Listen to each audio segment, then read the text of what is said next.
આહારનો મૂળભૂત સિદ્ધાંત. લોકોને સંતોષ થાય છે પણ તૃપ્તિ થતી નથી. સંતોષ શાથી થાય છે? એણે ઈચ્છા કરી હતી કે રસ રોટલી ખાવા મળે તો ઠીક, તે મળે એટલે સંતોષ થાય પણ તૃપ્તિ ના થાય. દાદા ભગવાન. જ્ઞાની પુરુષ દાદા ભગવાને આહારનો મૂળભૂત સિદ્ધાંત ખૂબ જ વૈજ્ઞાનિક પદ્ધતિથી સમજાવ્યો છે. દાદાજી કહે છે કે મેં એક વખત એક ડૉક્ટરને પૂછ્યું કે સાહેબ, તમે કહો છો કે આ ખાજો ને તે ખાજો, તમારી એ વાત સાચી છે અને નૈમિતિક છે, પણ આ બધા માણસો શા આધારે ખાય છે? તેનો આધાર મને બતાવો. અત્યારે તમે ઘેર જશો અને જમવાનું મૂકે તો તમારી થાળીમાં રીંગણાનું શાક હોય, કારેલાનું શાક હોય, બીજું હોય, ત્રીજું હોય અને પાછો વઘાર અમુક રીતે કર્યો હોય, તો આ તમે કહ્યું હતું કે આ એની મેળે જ બની ગયું? ત્યારે તે ભાઈ કહે કે એની મેળે જ બની ગયું હોય. દાદાજી કહે છે, તમે કોઈએ દોરવણી આપેલી કે આ શાક બનાવજો કે પેલું લાવજો? તો શાક લાવનારને શી ખબર પડે કે આજે આ જ શાકની જરૂર છે? શાક લાવનારને પણ ખબર નથી કે આ બધું કોણ ચલાવે છે. લોકો ફક્ત મનમાં અહંકારથી કહે છે કે હું આ શાક લઈ આવ્યો ને મેં આ ખાધું, તે આમ તેમ બધું. સૌ કોઈ ખાય છે, પીવે છે ખરા, પણ આનું ખરું કારણ એટલે કે રૂટ કોઝ શું છે એ કોઈએ ખોળી કાઢ્યું?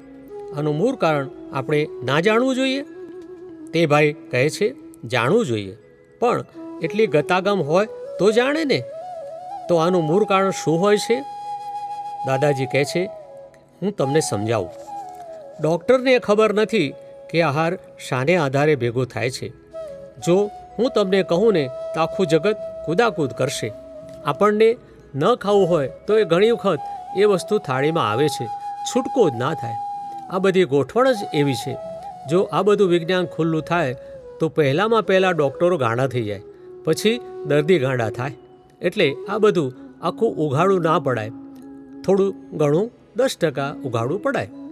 દાદાજી કહે છે, તમારે જમવાની થાળી આવે છે, તેમાંથી તમે શું જમશો અને તમે શું રહેવા દેશો, કેટલું રહેવા દેશો, એ તમને શું ખબર પડે? એટલે આ જે બહાર જેટલું છે ને, દાખલા તરીકે આ ચણાની દાળ છે, તે ચણાની દાળમાં અસંખ્ય પરમાણુ હોય. હવે એ ચણાની દાળના પરમાણુ આ શરીરમાં હોય તો જ એ ચણાની દાળ અહીં ખેંચાય. પહેલાં અહીં શરીરમાં પરમાણુ પ્રગટ થયેલા હોય, ત્યાર પછી જ બાઈ એટલે કે પત્ની ચણાની દાળ લેવા બજારમાં જાય. તે દહાડે બહારથી ચણાની દાળ જ ભેગી થાય. એટલે બધું ચોક્કસ છે કે પરમાણુ પહેલાં પ્રગટ થાય ત્યાર પછી જ ખવાય, અને જેટલા પરમાણુ અંદર હોય એટલા જ તમારાથી લેવાય. પહેલાં અહીં શરીરમાં સૂક્ષ્મ પરમાણુ છે ને આ બહારના ખોરાકના સ્થૂળ પરમાણુ છે. અહીં સૂક્ષ્મ પરમાણુ છે તે સ્થૂળ પરમાણુને ખેંચે છે. આમાં તમે ખાતા નથી, તમે તો અહંકાર કરો છો ખાલી. અને જેટલા પરમાણુ તમારી અંદર નથી એટલું થાળીમાં પડી રહે છે. જેટલા પરમાણુ હજુ મય વધારે રહે છે ત્યારે તમે થોડું ખાવાનું ફરી માંગી લો કે કારેલા વધારે આપો. એટલે હું ડૉક્ટરોને કહું છું કે તમે આજે શું ખાશો તે તમારી અંદરના પરમાણુ જોતા આવડે તો તમે કહી શકો કે આજે આ ભેગું થશે.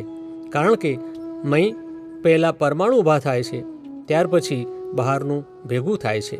મહી અંદર સૂક્ષ્મ ભાગ ઊભો થાય, ત્યાર પછી બહારનો સ્થૂળ ભાગ ભેગો થાય. આ વિજ્ઞાન છે બધું. આ વાત બહુ ઝીણી છે.